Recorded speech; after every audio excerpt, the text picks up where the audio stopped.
Hello, and thank you for your interest in the Diamond Bar City budget.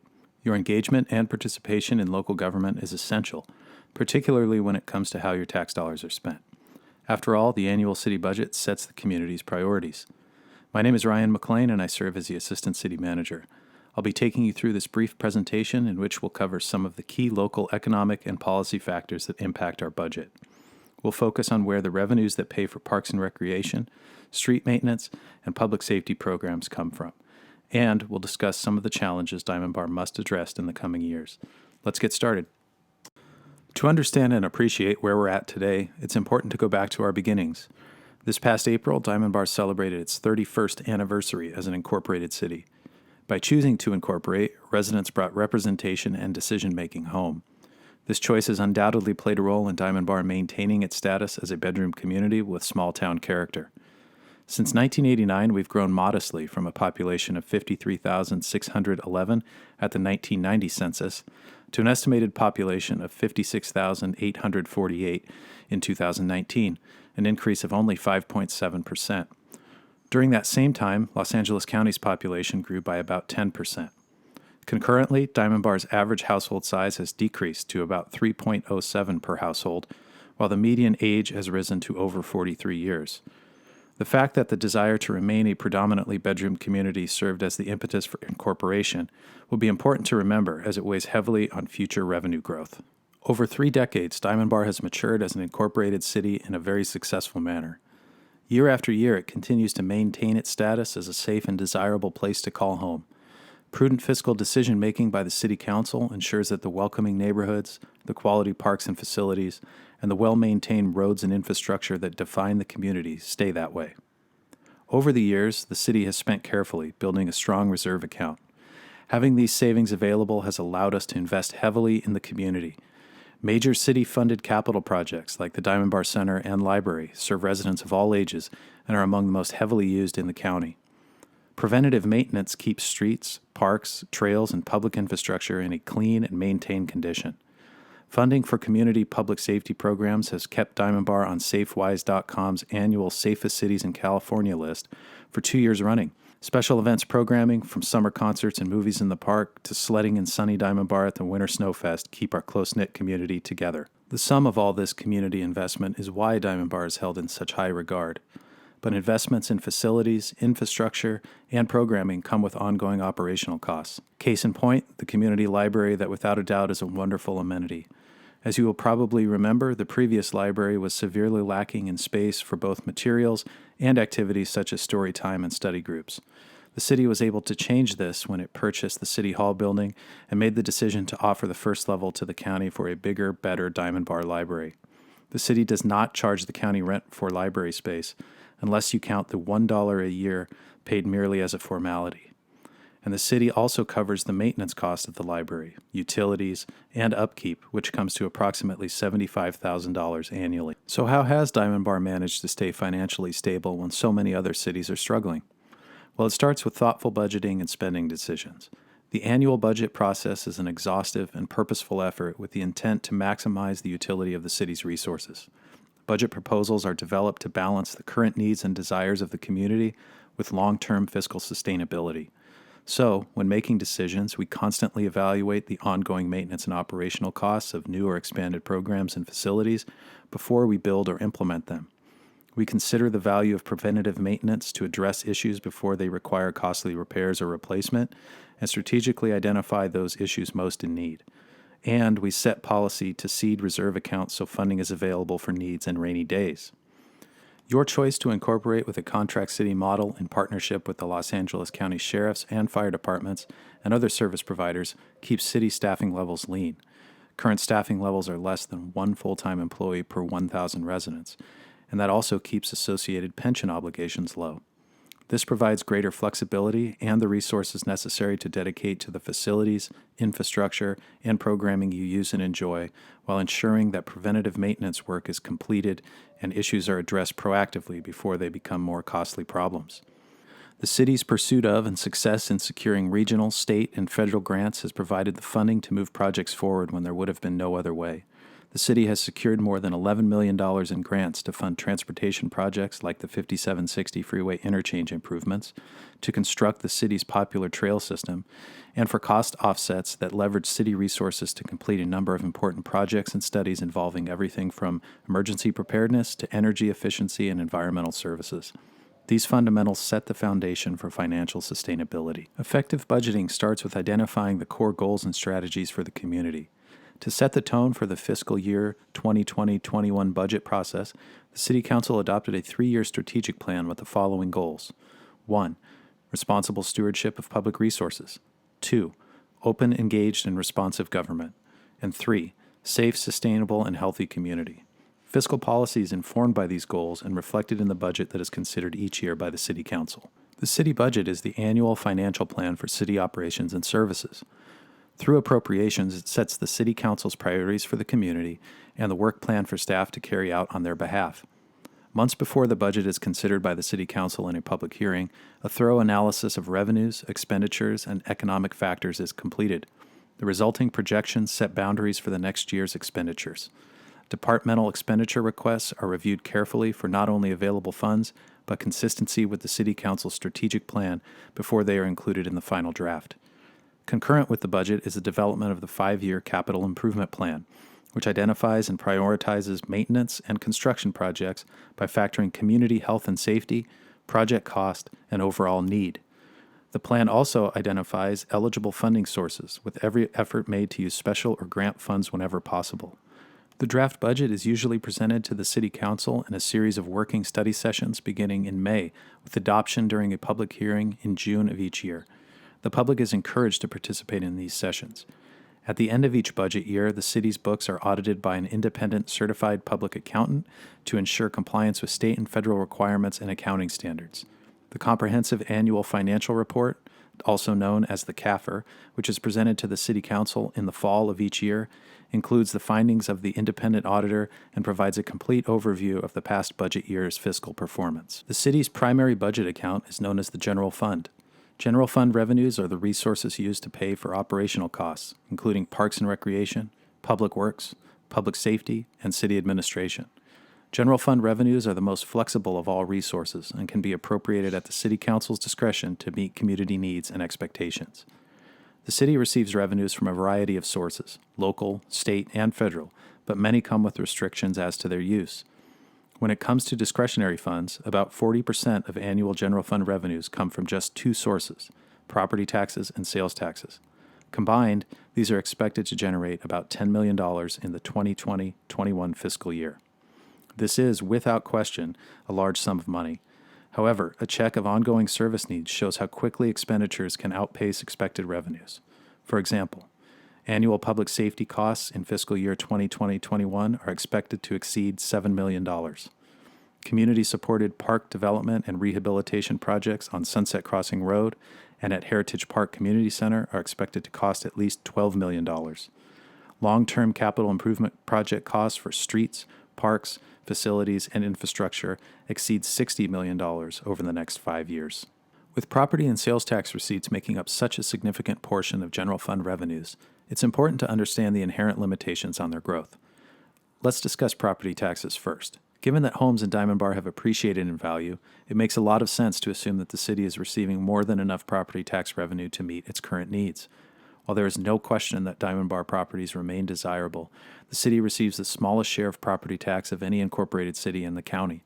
Only 5.19 cents of each dollar of property tax is returned to the local budget. The rest goes to the county and other agencies. It's a figure that was established at incorporation and is unlikely to change.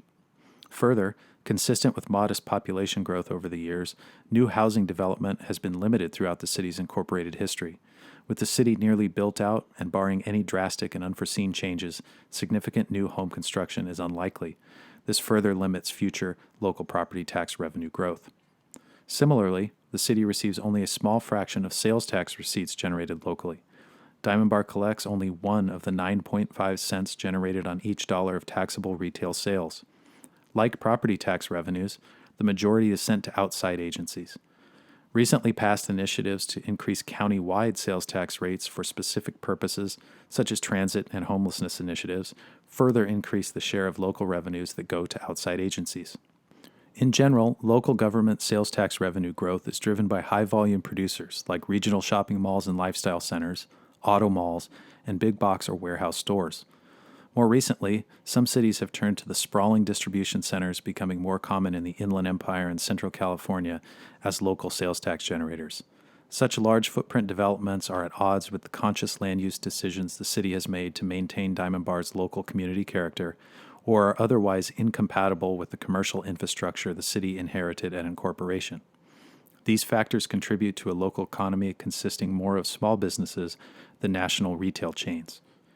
Furthermore, cities are feeling the impacts of a rapidly changing retail market, and Diamond Bar is no exception. As online shopping options become the norm, local retail sales and associated sales tax revenues are reduced. The fiscal year 2020-21 general fund budget includes $25.8 million in expenditures for core city functions like parks and recreation, public works, community development, and city administration. This comes in just under the $25.9 million in revenues expected this fiscal year, a figure that is supplemented with emergency reserves. Nearly 30% of all expenditures are appropriated to fund community safety, including law enforcement, fire prevention, animal control, school crossing guards, and emergency preparedness programs. Maintaining the city's long-term financial sustainability requires continuous vigilance.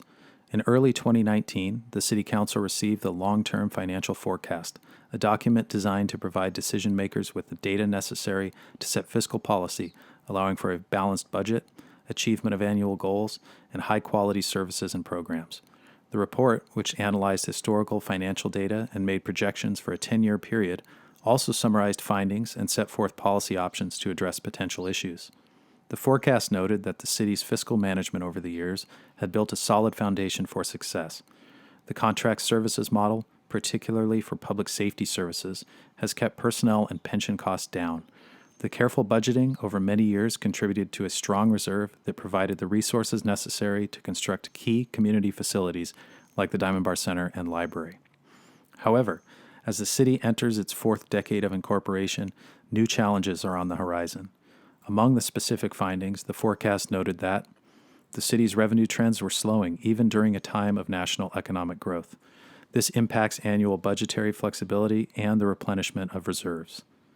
As facilities, programs, and services implemented during the city's first 30 years of incorporation age, they will incur additional maintenance and operational costs in order to maintain the expected standard of services. These costs are increasing at a rate that outpaces revenue growth and will likely limit the city's availability to fund new or expanded services in the future.